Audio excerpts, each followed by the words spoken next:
You're listening to Deliberate Living, a podcast that inspires, empowers, and encourages listeners to live life more authentically. My name is Holly Priestley, and I'm a full-time nomad who has been living in my 1997 Ford van for more than a year. I travel the United States with my dog, learning how to live with more authenticity. I explore different ways people choose to ditch the prescribed life we've all been sold and live on their terms, finding freedom and happiness however they choose. Hello, welcome to another episode of the Deliberate Living podcast. I am your host, Holly Priestley, and today I am here with my good friend and co-worker, Jake Jorgovan. Co-worker, boss. We work together. It's fun. Yeah. Exactly. Thanks for having me on here, Holly.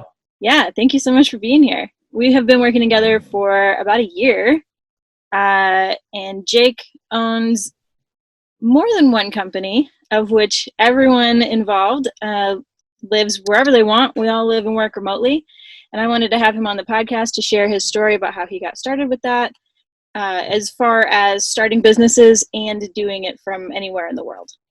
Jake, will you give us a little bit of your background and how you got to where you are? Yeah, so I guess kind of like the quick story on it all is like I, growing up, wanted to be like a music producer, so I got into like building a whole recording studio and all this stuff, and went to college and launched my first business as kind of this animation and video company for the like music industry, and that kind of like fell into entrepreneurship, which was cool. But like I also learned that the music industry is kind of a horrible lifestyle. It's really cool and fun, but it doesn't give you much freedom, which is something I've really grown to desire. And so despite the coolness of like working with, you know, acts and stuff that I love working with, I eventually was just like, this is not worth the pain.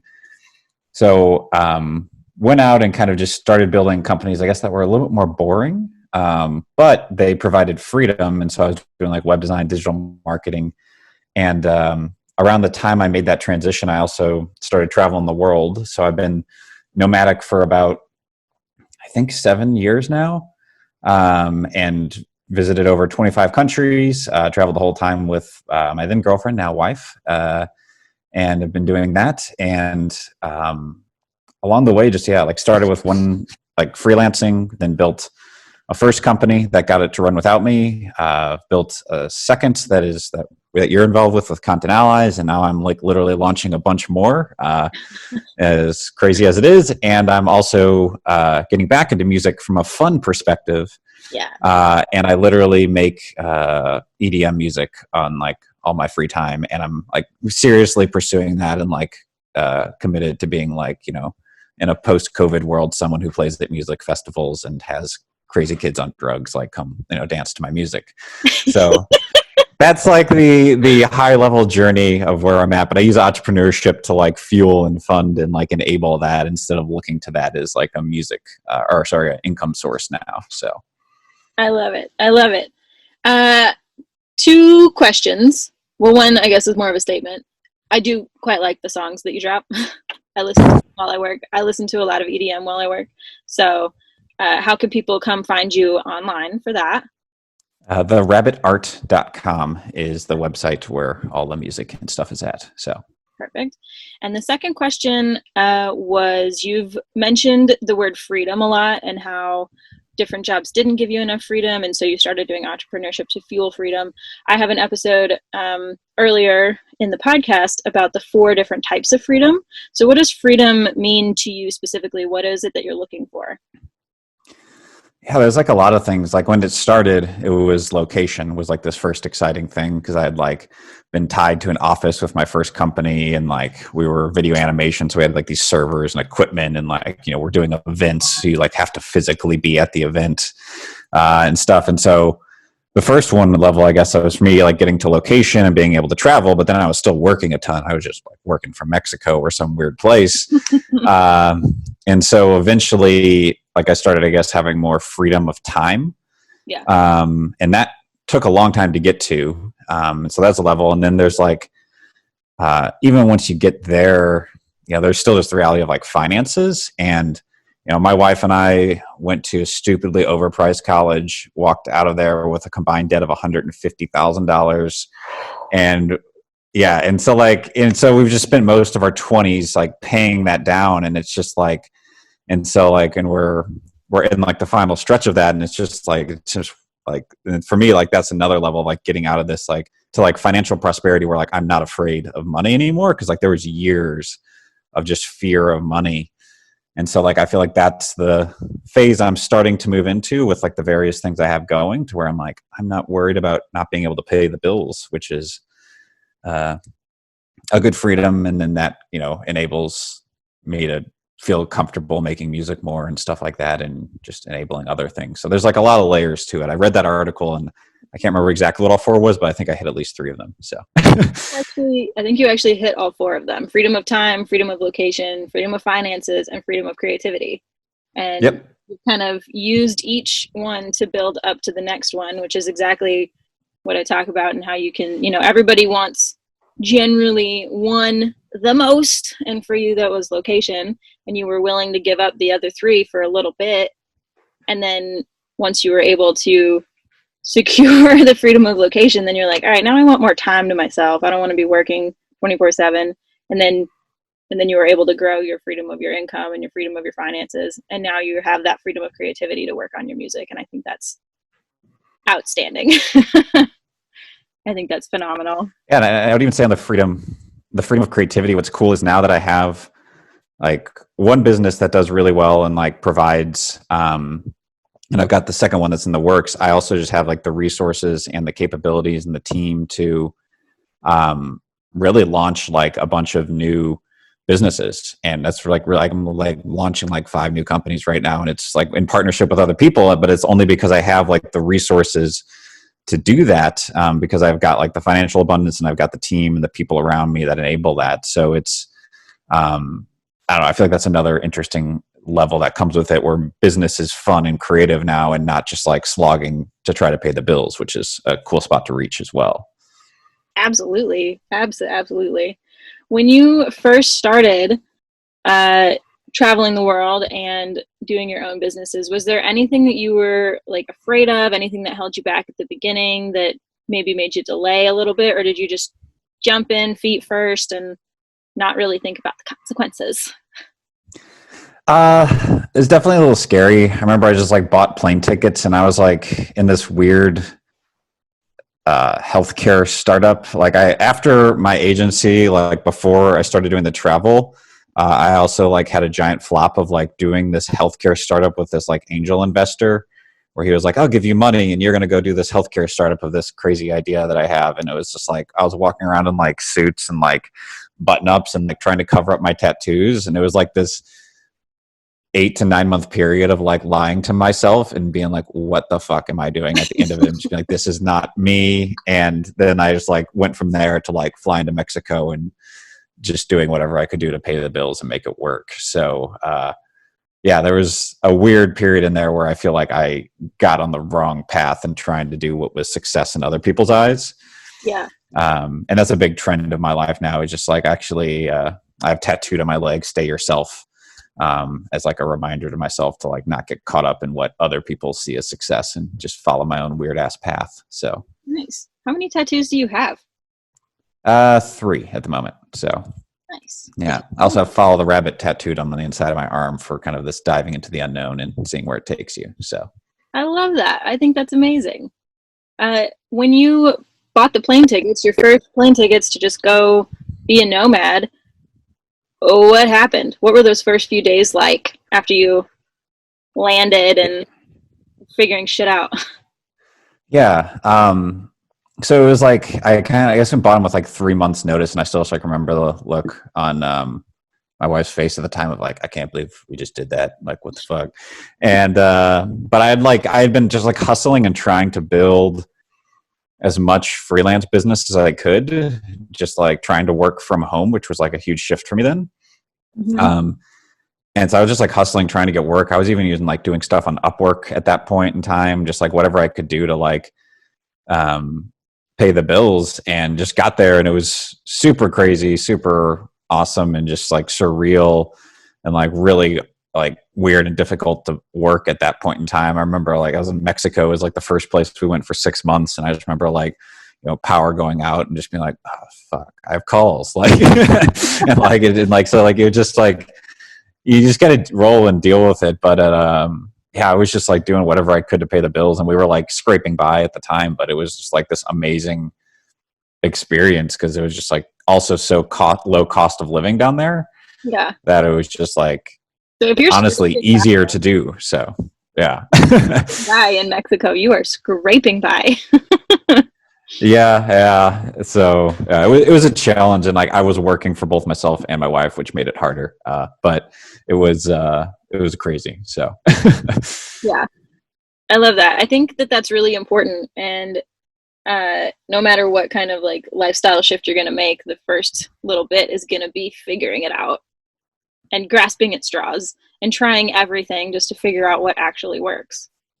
yeah, and we chose kind of Mexico as a first spot just because it was kind of like worst case we just come back, like like that's, and like it's like not that far away. It's not like once we're on the other side of the world and it's 1,000+ plane ticket to get back, then you're like, okay, we're kind of like a little more in. But Mexico is like a very safe, easy step for us. So Yeah. So how long were you guys in Mexico the first time? we did 6 months in Mexico, and then kind of that was the start of what was probably like a little over a year of just traveling around and just doing tons of different countries and stuff. So we did Asia and then Europe and a bunch of stuff. So Very that cool. was the first stint.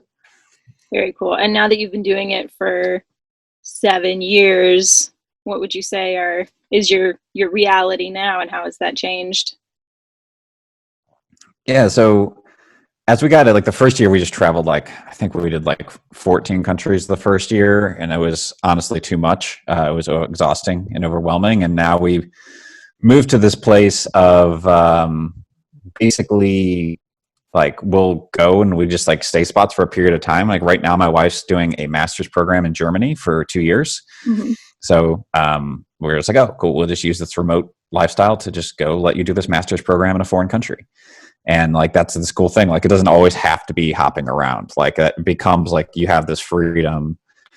We lived in Colorado for a year and a half. We lived in New Hampshire for a year and a half at one point. And so we've also had some like longer stints in it, but it's just cool to like have that freedom to kind of go wherever you want. And then like we had years where we picked up there. We did Vietnam for 6 months and then Europe for 6. And so like we've done these like longer stints, which I think is what we've grown to enjoy and like. And right now, yeah, we're doing this 2-year program with her. And that's kind of the current, I guess, reality of stuff. So I love it. I love it. What did your family and friends think at the beginning? Were they supportive? And how has that changed over the last 7 years? Not really. My dad still thinks we're weird, and like I don't know, he still's like, settle down and get a house. Like like it's he's all just he doesn't get why we just like spend money on rent. And I'm like, because it's in freedom and I don't have to like buy a house and then go drop random absorbent amounts of money when my plumbing breaks or something. Like it's just not worth it to me for the amount of like all my friends who have houses. I'm just like, it's just not worth it. So he's always struggled, and he's more accepting now. But yeah, the family and friends thought it was crazy. I think it's become a little more mainstream and normal since then. But when we did it, it was like there was not many people I knew at all doing it. But I feel like I've built more of my friends and community in this kind of world now. So that helps, I guess, having a lot more peers and other people where this is kind of normal for them. So. Yeah, and I feel like in the last 7 years, technology has changed so much also that makes it easier to work remotely and also stay connected to the people who are not necessarily with you all the time. And I think that has a huge impact, at least in my experience. Yeah, it definitely is true. And like, yeah, it's gotten better. Like my parents didn't even like have Skype or know how to use Skype or like have good enough internet to run Skype like 7 years ago. So like, yeah, it's gotten easier to connect, and like the technology is just, and internet speeds globally are improving. Like there was just points where I remember like I'm losing business because internet in Thailand sucks right now. Like, and like, like, and I can't do like a sales call, and like, this is like not good. So it's getting easier and easier all the time, I think, for people to make this jump. And with the whole COVID thing, I think like everybody's now getting used to remote. So it's like the freedom of location thing is easier than ever. So Yeah, I completely agree. Along that line, have you noticed any other significant pros and cons to your lifestyle of being nomadic and even starting your own businesses? Are there huge pros and cons to that? yeah, I mean, I think like the cons are just like the stress and weight of it all.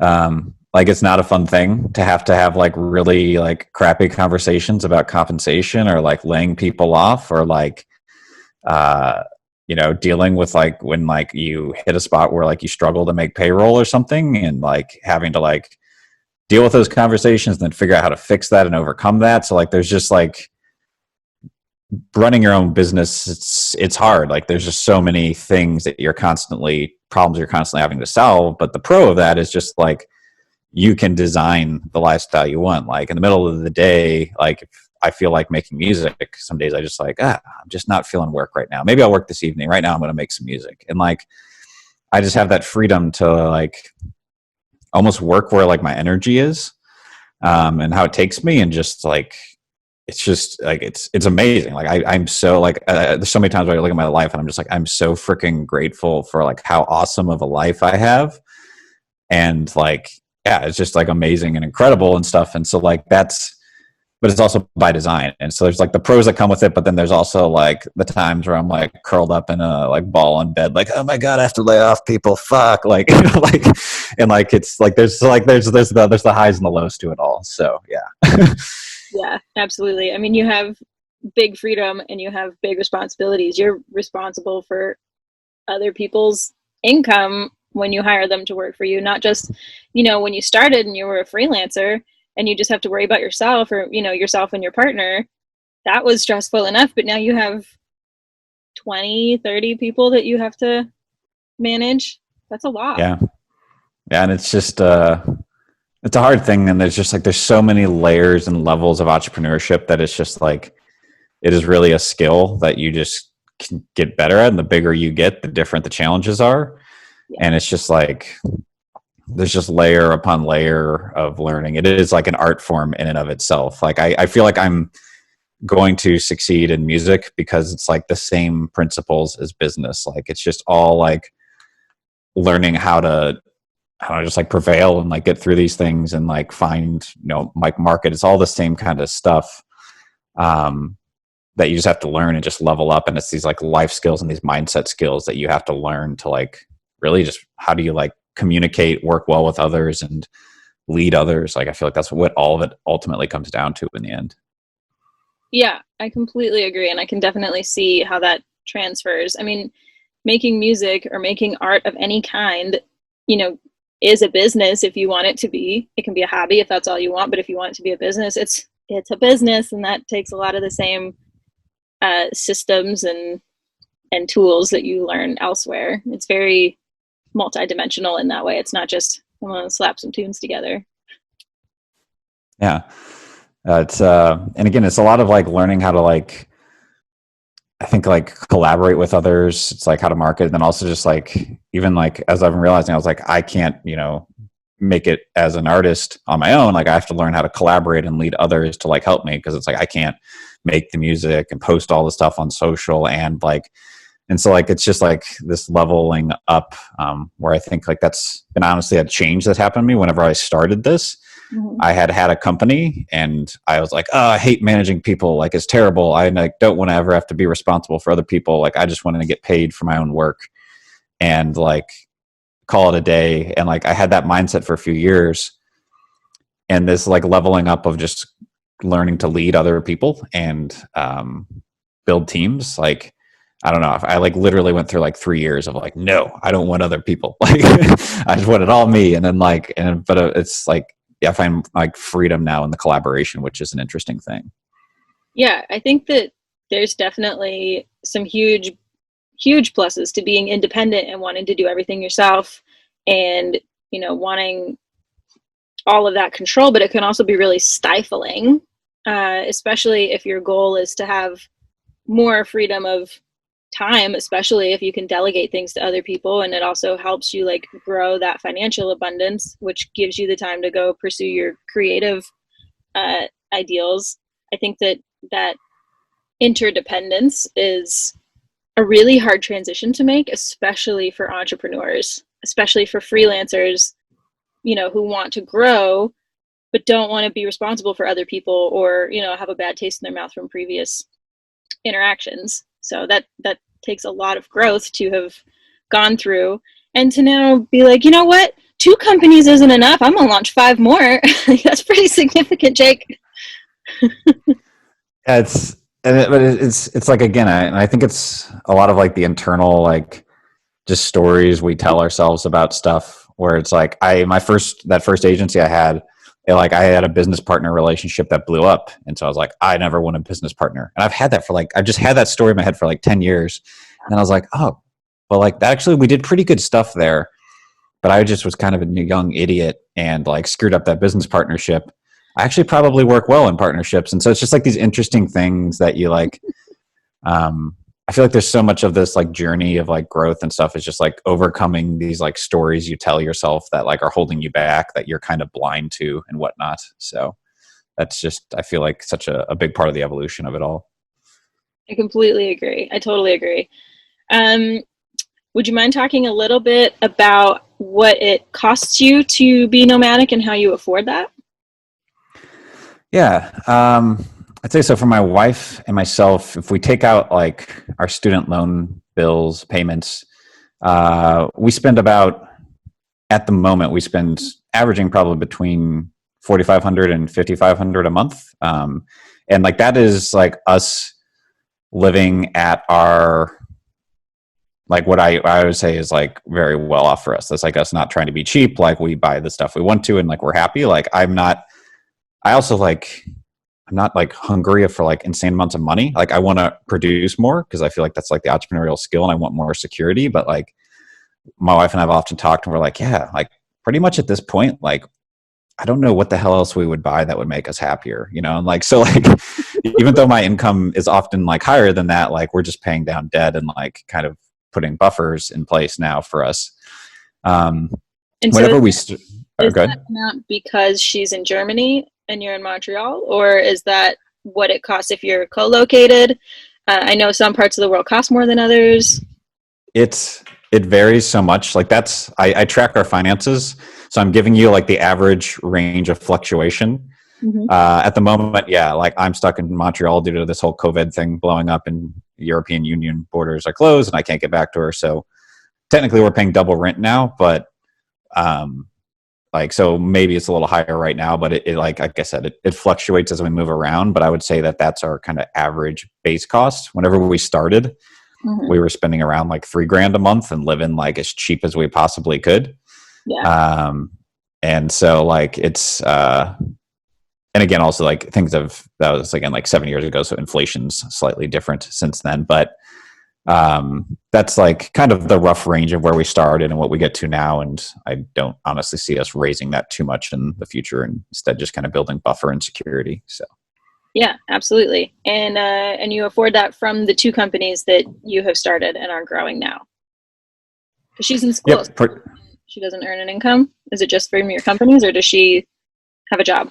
Yeah, no, it's just from my stuff at the moment. So she's doing the program full time and everything. So yeah, I'm the kind of core income driver on that and everything there as well. So yeah, that's kind of like our base costs and everything there. So Yeah, I love that. I think that's really interesting. I think that, I mean, of course, with living in a van or being a nomad or even living in a house, your lifestyle can cost as much or as little as you want it to. And I think it's really interesting to approach subjects like that because, you know, some people think, oh, I could never XYZ lifestyle because it costs too much or I can't afford it. And like, I just don't think that's true. I think you can cheaply or as expensively as you want, no matter what you're doing. yeah, the interesting thing, like, there's this is like part of the thing that's always like, we've almost like, we save money when we travel because there's this thing called the foreign earned income exclusion. And basically, if you live abroad for 330 days out of 365, you basically cut your US tax bill in half. So if you're a US citizen and you're doing that, so like it would go from like a 30% tax burden down to 15% tax burden. And it was like, well, that's gonna be, you know, depending on what our income was that year, like 8,000 to like, you know, $15,000. Like it's a lot of money. So I was like, well, we can spend money on flights or stuff. So that's one thing that helped. And I think the other thing that we've learned is over time, we have learned that the cheapest option is not always worth it. And it often ends up being more expensive in the end. Yes. And so we've learned that one the hard way a lot. So we aim to never try to do the exact cheapest option anymore. And often we'll go a tier up in some cases because we find, you know, then it just turns into hell, or you get caught in some scheme where it actually ends up being more expensive. So we made a lot of those mistakes in the early days. So You're either going to pay in dollar bills or you're going to like pay with your time or with your peace of mind. Like it's not free. yep. Yeah. So those are like the slight luxuries we now live of like, well, we could, you know, like take 5 buses to get there and save, you know, $200, or we could spend $200 more and just fly and like be done with it in 3 hours. Like, so yeah. Fair, fair. So future plans for you and your wife are hopefully getting back to Germany at some point soon. She's there, and you're in Montreal, and COVID is ruining everything. And you're also launching 5 businesses. So what does the future of digital nomading, entrepreneurshiping look like for you? So in terms of like internal stories, I told myself, so I had an advisor who's an amazing guy, taught me so many of the ropes of business, but he also had this kind of mantra of like, you should just do one business and do it well. And like, that's what he preached. And that's like how he was successful. But I like struggled, and I always had like at least like 2 businesses, or like businesses plus consulting. Like I could never just do one thing. And I was like, always like, oh, like I just need to do one thing well and like eventually prune these off. And at some point I was just like, literally a few weeks ago, I was just like, fuck that. Like, and cause I saw this guy who, he's a friend of mine. I saw 2, like literally in the course of a week, I had 2 calls with these entrepreneurs who were just like, they're running like 9 companies each. And what I found really interesting is what they have is at the core of them, they have like, you know, a marketing agency and like a sales firm and like a bookkeeping company. And you know, those kind of are these agencies that are just like standard service companies. And then they use those services to build more companies. Yeah. And so like, instead of just being like, I'm going to try to make all my money building like a content agency, or I'm going to try to make all my money building a sales agency, I'm going to kind of build this. It'll like generate some cash, but really I'm going to use the heck out of this team and resources I built to build more of awesome companies. Mm-hmm. And that is like really interesting and exciting, and combining that with this idea of like business partnerships with people, so that the whole weight isn't on me, and I can partner with people who, you know, I'm partnering with this guy who like sold his cybersecurity company and now consults for like Virgin Atlantic and like Richard Branson and shit. He's like friends with Richard Branson. And I'm just like, yes, I will partner with you because I know like you have insane value and I can deliver things that you can't do. And like, we're going to be able to make more value in the world than I could, you know, selling content services alone. So that is like this big shift in my mind of like just doing that and like looking at how do I just build more things in the world with people and like align resources. And that's like another level of leadership of just like orchestrating this whole thing, and trying to make this happen. So it's wild. It's a big vision. I'm probably going to fail at some things, but I know I'll succeed at others, and it'll be awesome. So that's where I'm going. I love it. I love it. I mean, you have to fail. Yeah. Fail doesn't have to be a dirty word. Like we all got to fail to like learn stuff. Yeah. It was even like the Content Allies, the company you're involved in, like Jess saw this before, but like before you guys came around, like we went through some multiple rounds of failures before like finally getting something that's like kind of working well. And we're still not like rocking it, but we're doing well. And then like, I mean, I just know it's, yeah. What'd you say? I'm rocking it. Josh and I are rocking it. That's true. That's true. But it's like, you know, it's like, it is still like, I know that like, you just like, it just takes those like obstacles and stuff and hitting them and just figuring out how to plow through them over and over. So, yeah. Yeah.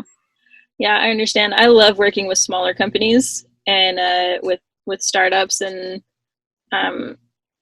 I don't know, they feel more personal, and I do like seeing the behind the scenes, and I like seeing the growth that happens. I've worked with a couple of bigger, corporation type companies, and they're just not as much fun.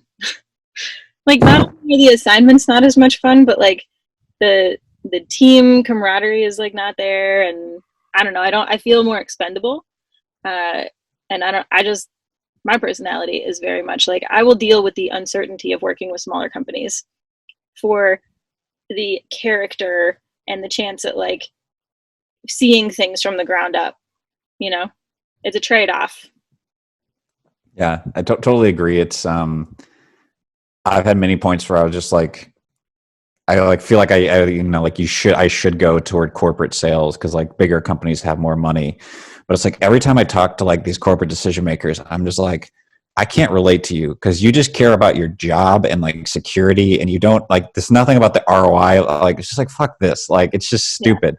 yeah, And like I struggles, like I just struggle to connect with people that are in that mindset of like working this corporate company for like their own advancement, and like you present a business case and it's like, well, it doesn't help me in my career, and it's like that's fucking stupid. Like so yeah, I'm just like that's why I like working with small businesses because and figuring out how to like support around that, and because it's just like I can relate with those people. Like they're people that have these same challenges, and I don't feel like I have that same connection when you meet people in the corporate world. So yeah. I agree. It feels more sterile and robotic, even if you're talking to another human being.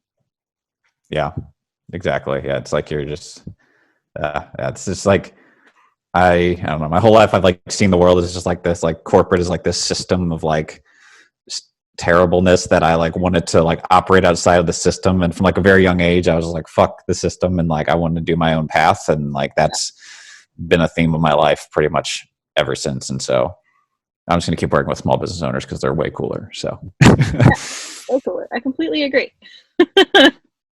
What advice do you have for somebody who's maybe on that path of, you know, maybe they're currently in corporate America and they want to get out, or corporate Canada, or corporate wherever the fuck, and they want to get out and either start their own company or start traveling more, see if they can take their job remotely.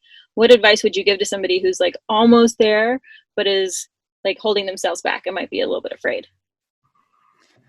I think a few things are like one is just like, you've just got to commit and do it. And there's one of my business advisors when I finally started my first, like I evolved from like freelancing to starting a company. It was like after I failed at like, 5 or 6 companies.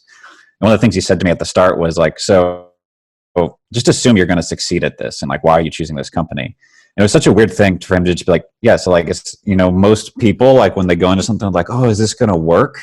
And Uh, like, that's like the mindset of most people. And when you go into something, you're like, this is going to work. I will make this work because I'm committed to making it work. It may not look like I think it's going to look like right now, but you just commit and you say, I'm going to figure it out. And like you make that commitment to yourself. Like that is what I feel like is like the first step and like just such a game changer where it's just like I'm starting 5 businesses and like I am committed to doing this, and I know that probably not all of these will work out. Something will fall on some of these, but I'm going to do these, and I know that on the backside of this, I'm going to come out with something great out of at least some of these.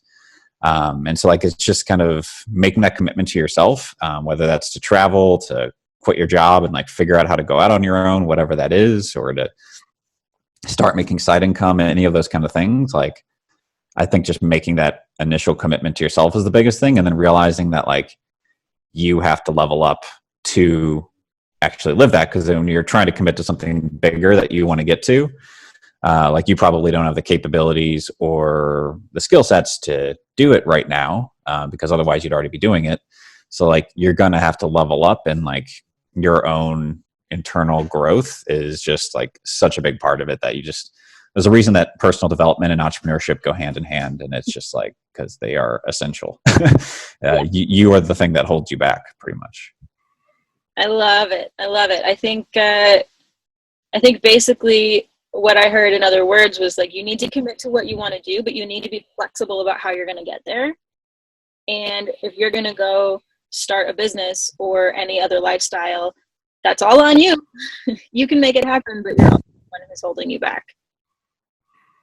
Yeah, exactly. And yeah, regardless of what that is, it's like even something like the music thing. It's like, I'm going to do this and I'm committed to this, for the long haul, like 10, 20 years of just going down this path. And it's like, I feel like I have like no fans right now, but I'm like, I don't care because I'm just like in it for the long haul and having fun with it. So you have at it's least all of that. Just fans. Yeah, 5 people that are somehow all in my payroll. So we can still be fans. But hey, that's true.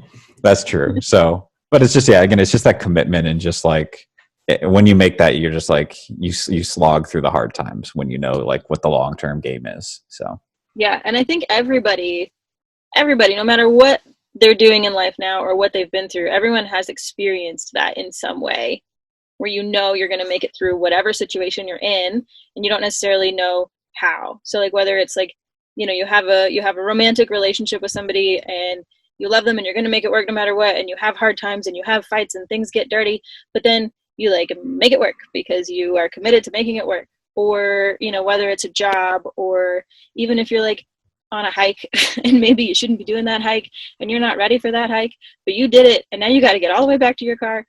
You're going to figure out a way to make it work. What is that, 127 hours? The guy got his arm stuck and cut it off himself. Like, you're going to make it work. Yeah, and I think it's the thing where a lot of people like when you look at the situations where you are like you're back against the wall and you're going to make it work, like you always do, like you find some way through. And I think the thing is just to learn how to like set up those challenges and games for yourself to where you're forcing yourself to grow and not just running from scarcity. Like there's this whole like scarcity versus abundance mindset, and like to get to the point where you're like not running from fear, but you're like striving toward goals is like it's a pivotal shift. And it took me years. Like whenever I started my like lead cookie, I had this like with my business advisor every week, I was like, it's going to burn down. Like, it's just all going to die tomorrow. I was like, and he's like, no, like you're succeeding. Like, but like, I just have trained because every business I had tried, I would just like burn it down. And this was like this repeating story in my head.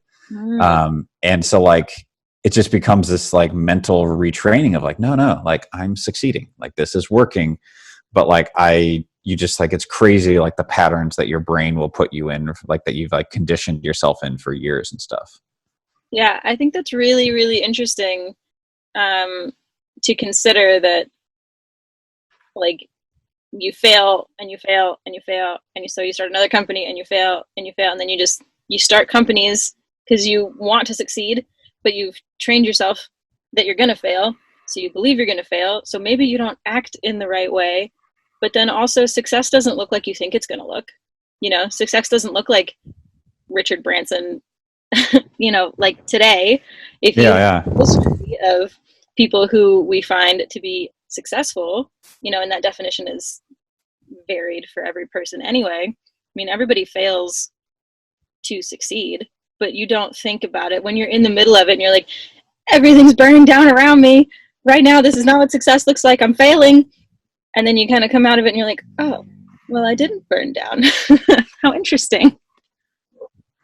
Yeah. And it's just a wild thing. I remember just like waking up to anxiety, like every day in those early days of the business and just being like this is like, it's just not going to like, something's going to terribly go wrong. This is all going to crumble, and just like having that like vicious fear. And it's just like this, it's this, your brain just trains yourself. Even like the stories you tell yourself around like fitness and stuff, like there's so many different things, like it's just all those different areas. And it's just like becoming aware of those. That's where all like the mindfulness side of everything comes in as well, and is just super powerful and important in this whole transition. Yeah, I completely agree. I love it. I think that's all really important, and it's hard for you to see in the moment, but that whole hindsight is 2020 is true. In the moment, you don't know what's happening. And if you ask anybody, did you know when you started this company that it was going to succeed? And they say yes, they're lying to you. They are just lying right to your face. Yeah, because you don't totally know. Again, like you may be committed to making it succeed, and I think that's one thing. But like, will it work and do exactly what you think? You just never know. So But if you're just like, I'm gonna figure something out, then like that's the success you can count on, and like that you yourself will overcome it and make it to something that succeeds. I think that's the point to keep an eye on and not get too attached to where you're at or your existing idea or something like that. Yeah, I love it. I love it. Thank you very much, Jake. I really have enjoyed this conversation with you, and I hope that our listeners have as well. Where can they come find you on the internet if they want to talk to you more, find out about your companies or your music or whatever? Yeah, so the music is at therabbitart.com. That's the easiest domain. And then everything else would probably be best at jake-jorgovan.com. That's JORGOVAN. If you try to hodgepodge some spelling of that in Google, it'll probably get you there. No one else has a similar name. And I will. But I've got a whole blog that I publish all my entrepreneurial thoughts and stuff too. So yeah, it's a great read. I've read some of it, and it's very good.